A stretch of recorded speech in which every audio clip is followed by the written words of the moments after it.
여러분, contact라는 단어 어떠세요? 너무 익숙해서 쉽다고만 생각하셨죠?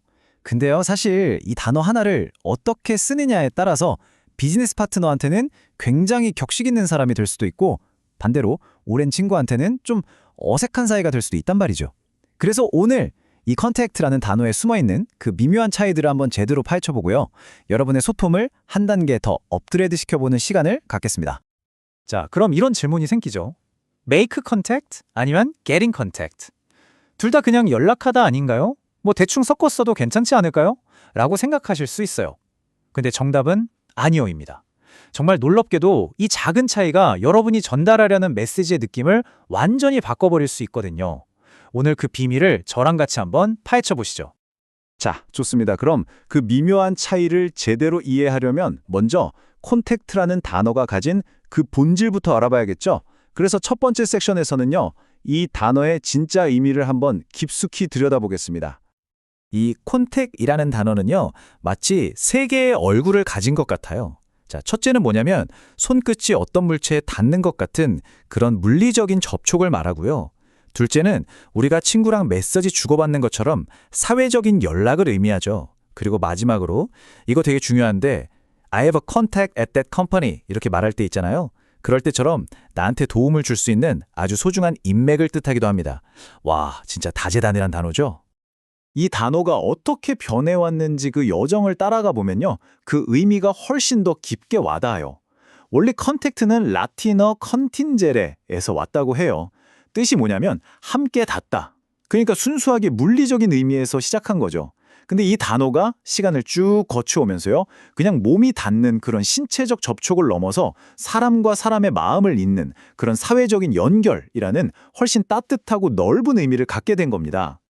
자, 이제 컨택트의 본질을 좀 알 것 같죠? 그럼 지금부터는 관계가 어떻게 시작되고 유지되는지 그 여정을 한번 따라가 볼게요. 모든 관계의 시작, 바로 첫 다리를 놓을 때 우리는 과연 어떤 표현을 써야 할까요? 바로 이 지점.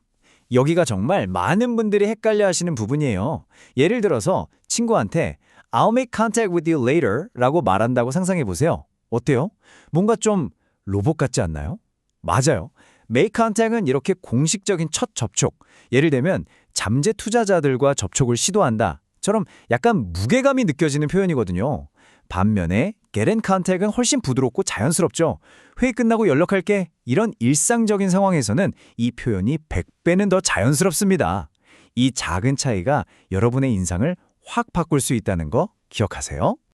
아, 그리고 첫 연락과 관련해서 정말 특별한 표현이 하나 더 있어요. 바로 come into contact with인데요. 이건 느낌이 마치 새로운 세계의 문을 활짝 여는 것 같아요. 상상해보세요.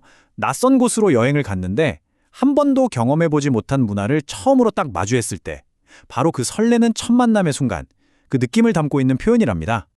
자, 이렇게 첫 만남에 성공했어요. 그럼 이제 뭘 해야 할까요? 그렇죠. 그 관계의 불씨를 계속 활활 살려야겠죠.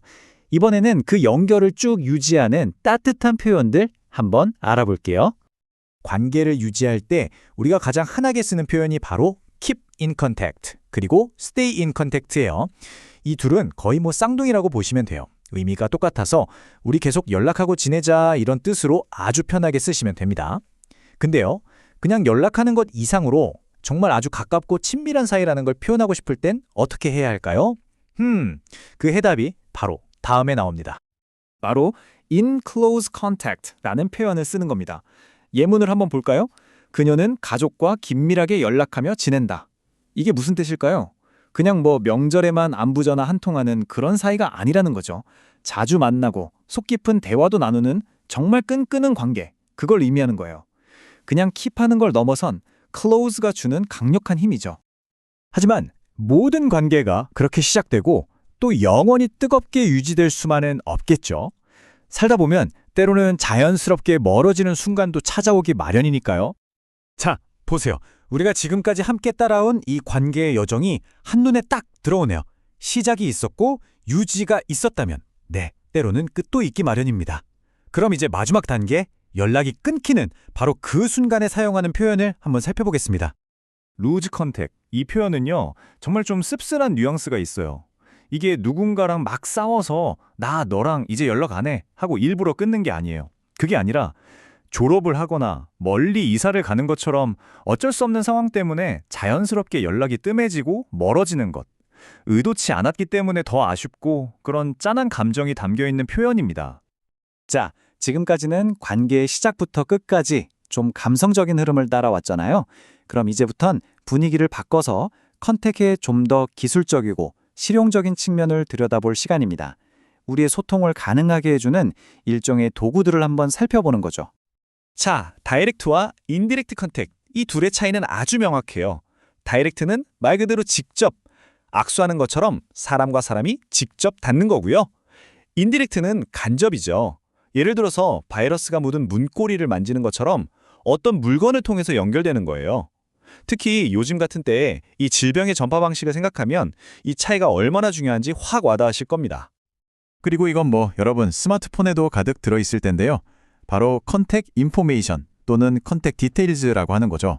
전화번호, 이메일 주소, 집 주소 이런 정보 하나하나가 지금 이 디지털 시대에 사람과 사람을 연결해주는 아주 중요한 열쇠라고 할 수 있습니다.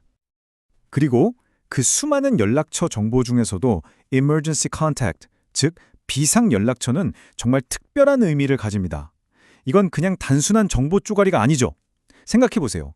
내가 가장 위급한 순간에 나를 세상과 연결해 줄 수 있는 단 하나의 끈, 말 그대로 우리의 생명줄 그 자체인 겁니다. 자, 이렇게 컨택트가 가진 여러 가지 얼굴들을 쭉 한번 살펴봤습니다. 어떠셨어요? 이제 이 작은 뉘앙스의 차이를 아는 게 왜 우리의 관계에 그렇게 결정적인 영향을 미치는지 마지막으로 한번 깔끔하게 정리해 보겠습니다. 오늘 우리가 함께 떠났던 여정이 이 표 하나에 다 담겨 있네요. 일종의 치트시트라고 할 수 있겠죠? 격식을 차려야 하는 첫 만남, make contact, 편안한 대화의 시작, get in contact, 따뜻하게 관계를 유지하는 keep in contact, 그리고 더 깊고 친밀한 교감을 나누는 in close contact, 마지막으로 아쉬운 이별, lose contact까지 이 흐름만 제대로 기억하신다면 여러분의 모든 연락이 그냥 스쳐 지나가는 게 아니라 더 깊은 연결로 나아갈 수 있을 거라고 확신합니다. 결국 언어라는 건요, 관계를 만드는 도구잖아요. 오늘 우리가 배운 하나의 컨택트가 어쩌면 여러분의 인생에 아주 소중한 커넥션, 즉 연결을 가져다 줄지도 모릅니다. 오늘 배운 표현들을 한번 떠올려 보세요. 그리고 한번 생각해 보는 거죠. 오늘 여러분은 누구에게 다가가 보시겠습니까?